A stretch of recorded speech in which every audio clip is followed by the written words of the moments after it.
നമസ്കാരം. ഈ വാർത്താ ദിനത്തിലെ മുഴുവൻ വാർത്തകളും സമഗ്രമായി പ്രേക്ഷകരിലേക്ക് എത്തിക്കുന്ന വാർത്താ സന്ധ്യ ആരംഭിക്കുന്നു. എല്ലാ പ്രേക്ഷകർക്കും സ്വാഗതം. ഞാൻ അനുജ. ആദ്യ വാർത്തയിലേക്ക്. വന നിയമ ഭേദഗതിയിൽ മുഖ്യമന്ത്രിയെ അതൃപ്തി അറിയിച്ച് കേരള കോൺഗ്രസ് എം. കർഷക വിരുദ്ധ നടപടി ഉണ്ടാകില്ലെന്ന് മുഖ്യമന്ത്രി ഉറപ്പ് നൽകിയെന്ന് കൂടിക്കാഴ്ചയ്ക്ക് ശേഷം ജോസ് കെ മാണി പറഞ്ഞു. നിയമ ഭേദഗതിയിൽ സർക്കാരിനെതിരെ ക്രൈസ്തവ സഭ നിലപാട് കടുപ്പിക്കുകയാണ്. വനനിയമ ഭേദഗതിക്കെതിരെ ക്രൈസ്തവ സഭകൾ പ്രതിഷേധം ശക്തമാക്കുന്നതിനിടെയാണ് മുഖ്യമന്ത്രിയുമായി കേരള കോൺഗ്രസ് നേതാക്കൾ കൂടിക്കാഴ്ച നടത്തിയത്. ആശങ്കകൾ ഗൗരവമായി പരിശോധിക്കുമെന്ന ഉറപ്പ് ലഭിച്ചെന്ന് കൂടിക്കാഴ്ചയ്ക്ക് ശേഷം ജോസ് കെ മാണി. വനമന്ത്രിയുടെ നിലപാടിലെ അതൃപ്തിയും ജോസ് കെ മാണി മറച്ചുവെച്ചില്ല. വനംവകുപ്പ് മന്ത്രി പറഞ്ഞിട്ടുണ്ട്, അതിനകത്ത് അദ്ദേഹം പറഞ്ഞ കാര്യങ്ങൾ ചിലപ്പോൾ ഉദ്യോഗസ്ഥർ തെറ്റിദ്ധരിപ്പിച്ചതായിരിക്കാം. ജനവിരുദ്ധമായ, കർഷക വിരുദ്ധ, മലയോര കർഷക വിരുദ്ധമായ അല്ലെങ്കിൽ അവരുടെ താല്പര്യ വിരുദ്ധമായ ഒരു നടപടിയും ഉണ്ടാകില്ല എന്ന് വളരെ വ്യക്തമായി മുഖ്യമന്ത്രി അറിയിക്കുന്നു. നിയമ ഭേദഗതിയിൽ സർക്കാരിനും വനമന്ത്രിക്കുമെതിരെ നിലപാട് കടുപ്പിക്കുകയാണ് ക്രൈസ്തവ സഭ. വനമന്ത്രിക്ക് നേരം വെളുത്തിട്ടില്ലെന്നും ശക്തമായ പ്രതിഷേധമുയരുമെന്നും താമരശ്ശേരി രൂപതാ ബിഷപ്പ്. വനനിയമത്തെ സംബന്ധിച്ച് മന്ത്രിയുടെ പ്രഖ്യാപനം ഇതുവരെ അദ്ദേഹത്തിന് നേരം വെളുത്തിട്ടില്ല എന്ന് തോന്നുന്നു. ഉദ്യോഗസ്ഥർക്ക് കർഷകരെ അറസ്റ്റ് ചെയ്യാം, എവിടെ അറസ്റ്റ് ചെയ്യാം, എവിടെ വേണമെങ്കിലും അറസ്റ്റ് ചെയ്യാം. അടിയന്തര അവസ്ഥ കാലത്താണ് ഇതുപോലുള്ള നിയമങ്ങളുള്ളത്. എന്നാൽ ഇപ്പോഴത്തേത് അനാവശ്യ ചർച്ചകളെന്ന നിലപാടാണ് വനമന്ത്രി AK ശശീന്ദ്രനേത്. കഴമ്പുള്ള വിഷയമെങ്കിൽ ചർച്ചയ്ക്ക് തയ്യാർ. നിലവിലുള്ള ബില്ലിൽ വരുത്തിയിട്ടുള്ള മാറ്റങ്ങൾ ഏതൊക്കെയാണ്, അതിൽ ഏതൊക്കെ മാറ്റങ്ങളോടാണ് വിയോജിപ്പ്, അത് വ്യക്തമാക്കിയാലാണ്. അതിൽ ന്യായമായ കാര്യങ്ങളുണ്ടെങ്കിൽ, കഴമ്പുള്ള വിമർശനമുണ്ടെങ്കിൽ മുൻവിധികൾ ഇല്ലാതെ സംസാരിക്കാനും ചർച്ച ചെയ്യാനും ഗവൺമെന്റ് തയ്യാറാണ്. വനനിയമ ഭേദഗതിക്കെതിരെ ക്രൈസ്തവ സഭാ സംഘടനകളും കേരള കോൺഗ്രസും ഒരുപോലെ എതിർപ്പുന്നയിച്ചതോടെ സർക്കാർ പ്രതിരോധത്തിലായി. 24 തിരുവനന്തപുരം. വയനാട്ടിൽ CPIM അപ്രതീക്ഷിത ജില്ലാ സെക്രട്ടറി. DYFI ജില്ലാ സെക്രട്ടറി K. റഫീഖാണ് പുതിയ CPIM ജില്ലാ സെക്രട്ടറി. ജില്ലാ കമ്മിറ്റിയിൽ ഭൂരിഭാഗം അംഗങ്ങളും K. റഫീഖിനെ പിന്തുണച്ചതോടെയാണ് ജില്ലാ സെക്രട്ടറിയായിരുന്ന P. ഗഗാറിന് മാറേണ്ടി വന്നത്. ഐക്യകണ്ഠേനയായിരുന്നു ജില്ലാ കമ്മിറ്റി പാനൽ അംഗീകരിച്ചത്. 27-ൽ 5 പുതുമുഖങ്ങൾ. P. ഗഗാറിൻ തന്നെ ജില്ലാ സെക്രട്ടറിയായി തുടരുമെന്ന സൂചനയുണ്ടായിരുന്നു. ഒരു തവണ കൂടി പരിഗണിക്കപ്പെടും എന്നായിരുന്നു കരുതിയിരുന്നത്. എന്നാൽ തുടർന്നു ചേർന്ന ജില്ലാ കമ്മിറ്റിയിൽ 16 പേർ K. റഫീഖിനെ പിന്തുണച്ചു. ഇതോടെ പിന്മാറാൻ നിർബന്ധിതനായി P. ഗഗാറിൻ. എല്ലാം ഐക്യകണ്ഠേനയെന്ന് ആവർത്തിക്കുന്നു നേതാക്കൾ. എല്ലാം വളരെ ഐക്യത്തോടുകൂടി ജില്ലാ കമ്മിറ്റി, സംസ്ഥാന സമ്മേളന പ്രതിനിധികൾ, ജില്ലാ സെക്രട്ടറി എല്ലാം ഐക്യകണ്ഠേനയാണ് തിരഞ്ഞെടുത്തത്.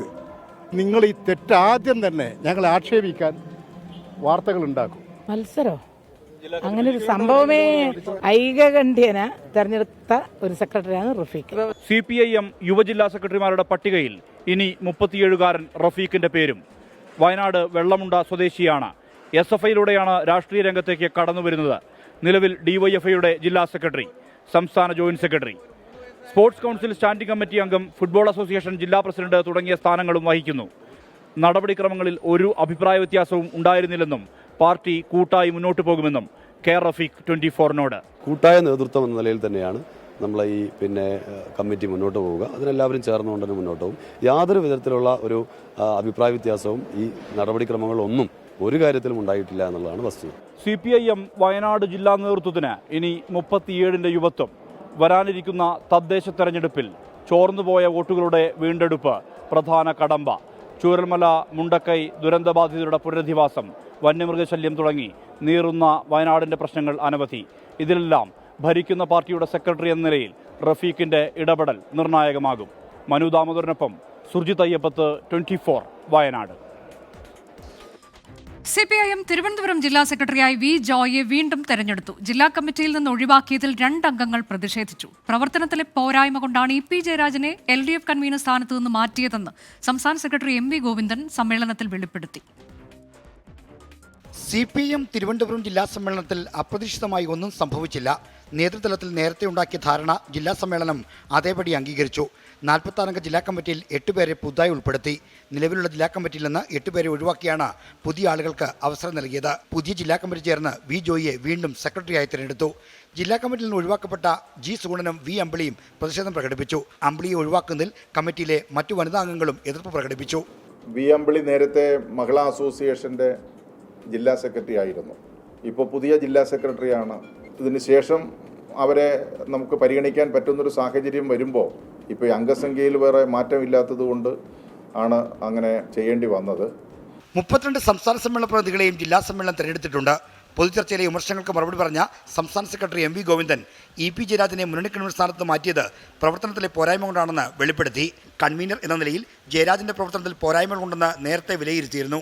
എന്നാൽ തിരുത്തി മുന്നോട്ട് പോകുന്ന ഉറപ്പിൽ ആ ഘട്ടത്തിൽ മാറ്റം വരുത്തിയില്ല. എന്നാൽ ലോക്സഭാ തെരഞ്ഞെടുപ്പ് നടക്കുന്ന സമയത്തെ പ്രസ്താവനകളും ജാവ്ദേക്കർ കൂടിക്കാഴ്ചയിലെ സ്ഥിരീകരണവും വന്നതോടെയാണ് കൺവീനർ സ്ഥാനത്ത് നിന്ന് മാറ്റിയെന്ന് ഗോവിന്ദൻ പ്രതിനിധി സമ്മേളനത്തെ അറിയിച്ചു. 24 തിരുവനന്തപുരം. പാലക്കാട്ട് വീണ്ടും ക്രിസ്മസ് ആഘോഷത്തിന് നേരെ അസഹിഷ്ണുത. നല്ലേപ്പള്ളി സ്കൂളിലെ ക്രിസ്മസ് ആഘോഷം വിശ്വ ഹിന്ദു പരിഷത്ത് പ്രവർത്തകർ അലങ്കോലപ്പെടുത്തിയതിന് പിന്നാലെ തത്തമംഗലത്ത് സ്കൂളിലെ പുൽക്കൂട് അജ്ഞാത സംഘം തകർത്തു. സംഭവം പ്രത്യേക സംഘം അന്വേഷിക്കുമെന്ന് മന്ത്രി കെ കൃഷ്ണൻകുട്ടി പറഞ്ഞു. സംഭവങ്ങളിൽ വ്യാപക പ്രതിഷേധമുയരുകയാണ്. തത്തമംഗലം UP സ്കൂളിൽ കഴിഞ്ഞ വെള്ളിയാഴ്ച കുട്ടികൾ സ്ഥാപിച്ച പുൽക്കൂടാണ് അജ്ഞാതർ തകർത്തത്. ജില്ലാ പോലീസ് മേധാവിയും ഡോഗ് സ്ക്വാഡും സംഭവ സ്ഥലത്തെത്തി കൂടുതൽ വിവരങ്ങൾ ശേഖരിച്ചു. അന്വേഷണ പോലീസ് സയന്റിഫിക് ഉദ്യോഗസ്ഥന്മാരും ഡോഗ് സ്ക്വാഡും സ്ഥലത്ത് വന്ന് പരിശോധന നടത്തി സ്പെഷ്യൽ സ്ക്വാഡ് രൂപീകരിച്ചിട്ടുണ്ട്. ചീറ്റൂർ സിയുടെ നേതൃത്വത്തിലുള്ള ഒരു സ്പെഷ്യൽ സ്ക്വാഡ് രൂപീകരിച്ചുകൊണ്ട് കേസ് അന്വേഷണത്തിൽ ഇൻവെസ്റ്റിഗേഷന്റെ ഭാഗമായിട്ട് നമുക്ക് ചെയ്യാൻ സാധിക്കുന്ന എല്ലാ പോസിബിലിറ്റീസ് ഞങ്ങൾ പരിശോധിച്ചിട്ട് നല്ല അന്വേഷണ കേസ് നടത്തും. സ്ഥലം മന്ത്രി കെ കൃഷ്ണൻകുട്ടിയും സന്ദർശിച്ചു. പ്രത്യേകമായ സംഘത്തിനെ അന്വേഷിക്കും. രണ്ടും കൂടി തന്നെ ഒരു പ്രത്യേക സംഘത്തിനെ വെച്ച് ഈ പ്രശ്നത്തിന് അന്വേഷിക്കും. ഞാൻ SP ആയിട്ട് സംസാരിച്ചു. സന്ദർശനത്തിനിടെ മുഖ്യമന്ത്രി പിണറായി വിജയൻ മന്ത്രിയെ നേരിൽ വിളിച്ച് കാര്യങ്ങൾ അന്വേഷിച്ചു. ഹലോ, ഞാൻ വിളിച്ചത് ഞാൻ ഈ ചിറ്റൂരിൽ 2 സ്ഥലത്ത് ഈ പുലിക്കൂടുകൾ നമ്മുടെ ക്രിസ്മസ് ആഘോഷത്തിനെയൊക്കെ തകർത്തിട്ടുണ്ട്. മിലിഞ്ഞാന്നൊന്ന് തകർത്തു, ഇന്നലെയൊന്ന് തകർത്തു. CM ആയിട്ട് സംസാരിച്ചതാണ്. നല്ലേപ്പിള്ളിയിലെയും തത്തമംഗലത്തെയും സംഭവങ്ങളിൽ പ്രതിഷേധവുമായി ഡിവൈഎഫ്ഐയും യൂത്ത് കോൺഗ്രസും രംഗത്തെത്തി. നല്ലേപ്പിള്ളിയിൽ സ്കൂൾ പരിസരത്ത് ഡിവൈഎഫ്ഐ സൗഹൃദ കാരൽ സംഘടിപ്പിച്ചു.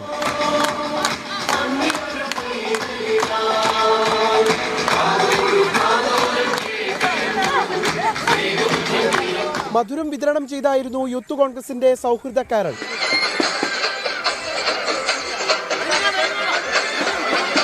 ക്രിസ്തുമസ് ആഘോഷങ്ങൾ അലങ്കോലപ്പെടുത്തിയതിനെ BJP നേതൃത്വം തള്ളി. കുറ്റക്കാർക്കെതിരെ കർശന നടപടി വേണമെന്നും നേതാക്കൾ. ഒരു തരത്തിലും പ്രോത്സാഹിപ്പിക്കാൻ സാധിക്കുന്ന ഒരു കാര്യമല്ല. ശക്തമായിട്ടുള്ള നടപടി ഇക്കാര്യത്തിൽ വേണം. ഈ അടുത്ത കാലത്ത് BJP വിട്ട് പോയിട്ടുള്ള ചില ആളുകളുടെ പങ്കാളിത്തം ഇതിലുണ്ടായിട്ടുണ്ടോ എന്ന് ഞങ്ങൾ സംശയിക്കുകയാണ്. അതുകൊണ്ട് നിഷ്പക്ഷവും നീതിപൂർവവുമായിട്ടുള്ള അന്വേഷണം ഇക്കാര്യത്തിൽ വേണം. കുറ്റക്കാർക്കെതിരെ ശക്തമായിട്ടുള്ള നടപടി വേണം. സംഭവത്തിനു പിന്നിൽ BJP നേതൃത്വമെന്നാണ് കോൺഗ്രസ് നേതാവ് സന്ദീപ് വാര്യരുടെ ആരോപണം. സ്കൂളിലേക്ക് നുഴഞ്ഞുകയറി ബഹളമുണ്ടാക്കുന്നത് അംഗീകരിക്കാൻ കഴിയില്ലെന്ന് പ്രതിപക്ഷ നേതാവ് VD സതീശൻ പറഞ്ഞു.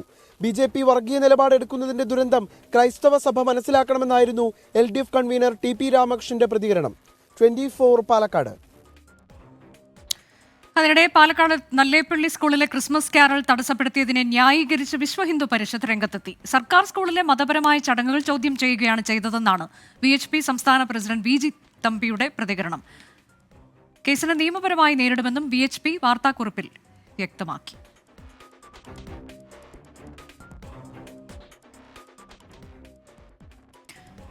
മുഖ്യമന്ത്രി പിണറായി വിജയന്റെ മകൾ വീണയുടെ എക്സാലോജിക് കമ്പനിക്ക് CMRL നൽകിയ പണം ചില രാഷ്ട്രീയ നേതാക്കൾക്കും ഉദ്യോഗസ്ഥർക്കും മാധ്യമങ്ങൾക്കും കിട്ടിയെന്ന് SFIO. ഡൽഹി ഹൈക്കോടതിയിലാണ് SFIO ഇക്കാര്യം അറിയിച്ചത്.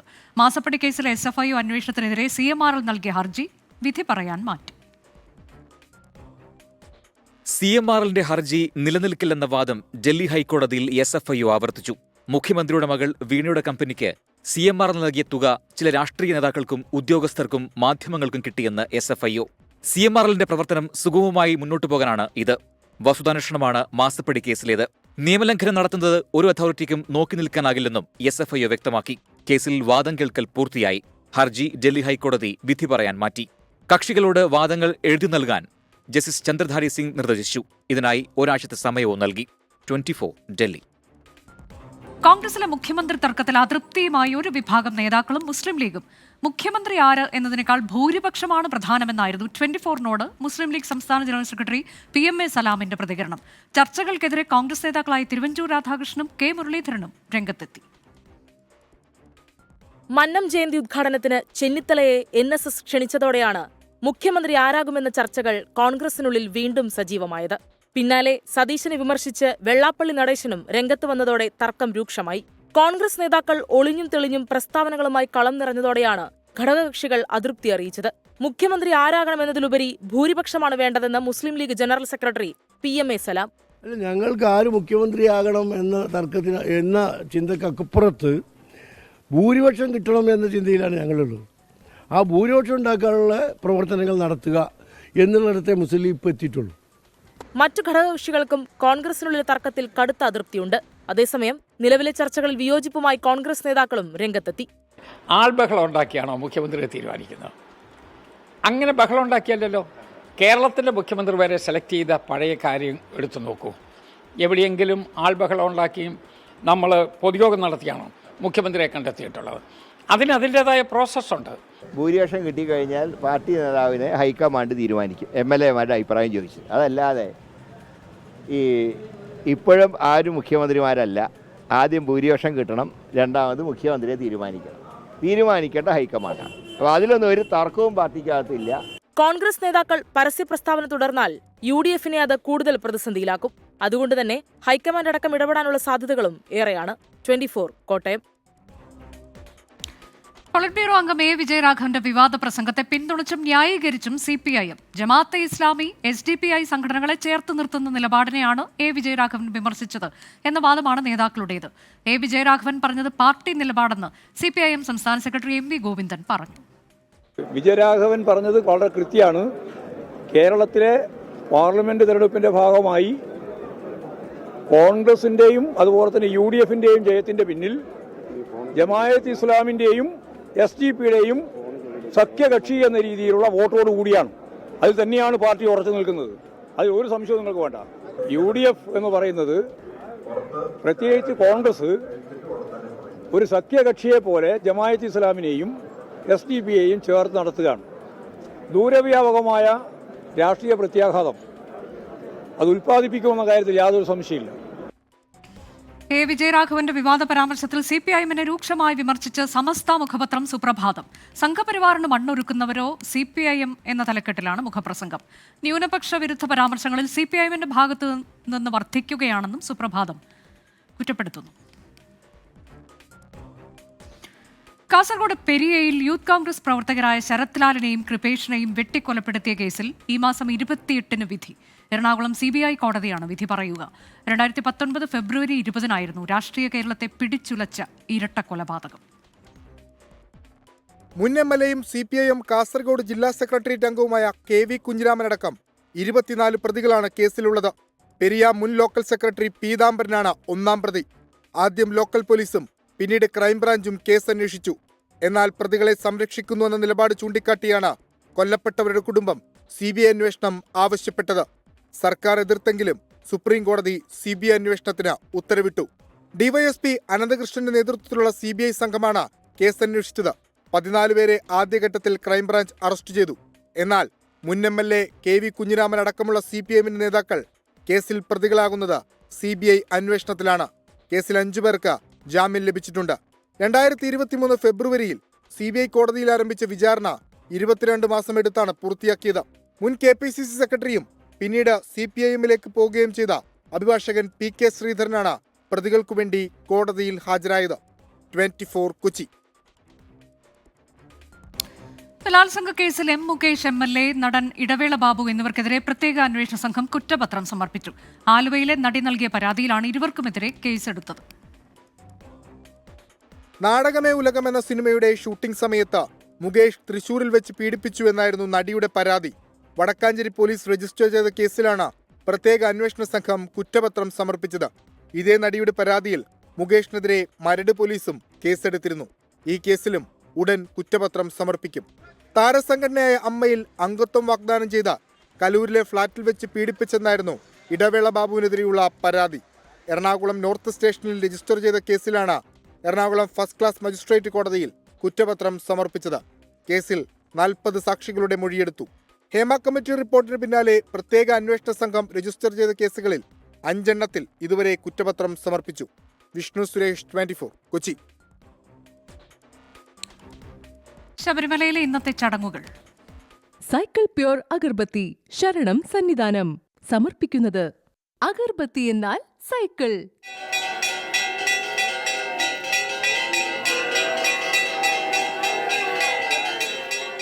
BLM housing cooperative society limited. ശബരിമലയിലെ ചടങ്ങുകൾ സമർപ്പിക്കുന്നത് Bharat Lajna multi state housing cooperative society limited.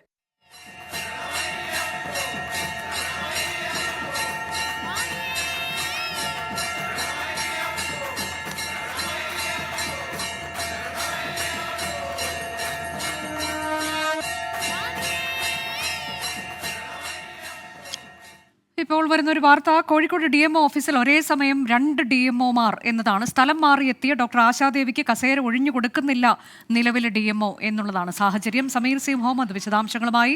Sameer, ഈ സ്ഥലം മാറ്റത്തിൽ കോഴിക്കോട് DMO സ്റ്റേ വാങ്ങിയിരുന്നു എന്നതാണ്, പിന്നീട് സ്റ്റേ നീക്കി എന്നതാണോ?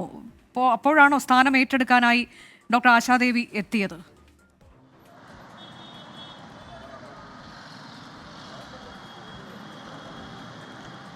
അനുജ, അത്യപൂർവ സംഭവത്തിനാണ് കോഴിക്കോട് DMO ഓഫീസ് സാക്ഷ്യം വഹിക്കുന്നത്. ഒരേ സമയത്ത് 2 DMOമാരാണ് DMOയുടെ ക്യാബിനിലെത്തിയിരിക്കുന്നത്. ഇപ്പോൾ നമ്മോട് സംസാരിച്ചത് നിലവിലെ DMO ആയിട്ടുള്ള ഡോക്ടർ രാജേന്ദ്രനാണ്.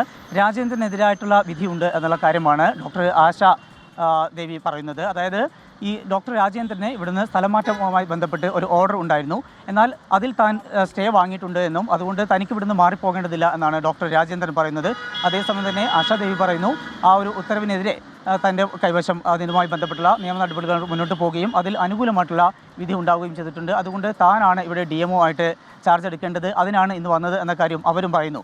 ഇതുമായി ബന്ധപ്പെട്ടാണ് തർക്കം. ഇപ്പോൾ വളരെ സമയം, സാധാരണ 5 മണിയോട് കൂടി നമ്മൾ DMOയുടെ ഓഫീസൊക്കെ അടച്ചു പോകുന്നതാണ്. പക്ഷേ ഇപ്പോൾ 6:30 ആകുന്നു. ഈ വേളയിൽ പോലും DMOയുടെ ഓഫീസ് അടച്ചിട്ടില്ല.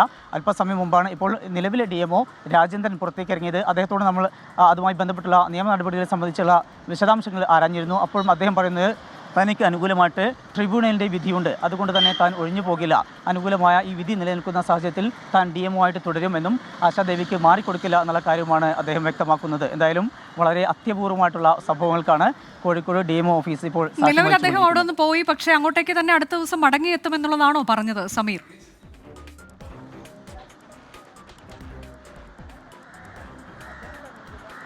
തീർച്ചയായും അദ്ദേഹത്തിന് ഇവിടുന്ന് ഒരു സ്ഥാനമാറ്റം ഉണ്ടായതായി അദ്ദേഹം അംഗീകരിക്കുന്നില്ല. തനിക്ക് അനുകൂലമായിട്ടുള്ള വിധിയുണ്ട്, അതുകൊണ്ട് തന്നെ നിയമപരമായിട്ട് തന്നെയാണ് താൻ മുന്നോട്ട് പോകുന്നത്. അനുകൂലമായ വിധിയുള്ള സാഹചര്യത്തിൽ ഇവിടുന്ന് മാറിപ്പോകേണ്ടതില്ല. ഇന്നത്തെ ജോലി കഴിഞ്ഞ് അദ്ദേഹം മടങ്ങുന്നു എന്ന് മാത്രമാണ്. നാളെ ഇതേ വിധത്തിൽ തന്നെ അദ്ദേഹം തൊഴിലിന് ഇവിടേക്ക് എത്തും എന്ന കാര്യമാണ് അദ്ദേഹം വ്യക്തമാക്കുന്നത്. അതേസമയം ആശാദേവിയും ഇതേ കാര്യങ്ങളാണ് പറയുന്നത്. തനിക്ക് അനുകൂലമായിട്ടുള്ള വിധിയുണ്ട്, അതുകൊണ്ട് തന്നെ രാജേന്ദ്രൻ കോഴിക്കോട് ഇപ്പോൾ ഒരേ സമയം 2 DMOമാർ എന്നുള്ള അപൂർവ സാഹചര്യം. ഒരു DMO നിലവിലെ DMOയ്ക്ക് സ്ഥലം മാറ്റം, എന്നാൽ അതിൽ തനിക്ക് സ്റ്റേ ഉണ്ട് എന്ന് ഡോക്ടർ രാജേന്ദ്രൻ പറയുന്നു. എന്നാൽ ആ സ്റ്റേ ഉത്തരവ് മാറിയിട്ടുണ്ട് എന്നത് ഡോക്ടർ ആശാദേവി, സ്ഥലം മാറ്റം വാങ്ങിയെത്തിയ ഡോക്ടർ ആശാദേവി പറയുന്നു. നിലവിൽ 2 DMOമാർ എന്നുള്ള അപൂർവ സാഹചര്യം. ഇപ്പോഴത്തെ കാലാവസ്ഥ സമർപ്പിക്കുന്നത് Berger paints 100 years of trust.